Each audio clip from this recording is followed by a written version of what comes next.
Jio air फायबरची order 4 February 2025ला cancel केली आणि आता 1.5 महिना होत आलेला आहे. 1.5 महिन्यापेक्षा जास्त होत आलेलं आहे. इनफॅक्ट माझे पैसे मला काही रिफंड आलेले नाही आहे. तर झालं असं, वगैरे चेक केलं त्यांनी, तर त्यांनी नेटवर्क वगैरे मला सांगितलं की इथं आजूबाजूला 10-12 घरांमध्ये जिओ एअर फायबर इन्स्टॉल्ड आहे, नेटवर्कचा काही प्रॉब्लेम नाही आहे. माझ्याकडून त्यांनी अगदी प्लॅनचे 2100 रुपये माझ्याकडून घेतले.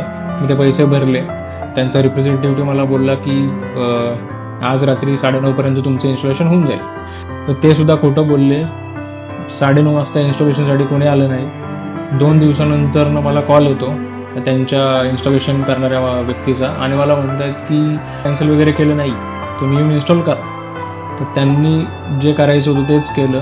ट्रेन असताना घरी आले, नेटवर्क नाही आहे असं सांगितलं आणि त्यांनी परस्पर ऑर्डर कॅन्सलच. मला कॉल आला होता. तर मला असं सांगण्यात आलं की 20 दिवसाच्या आतमध्ये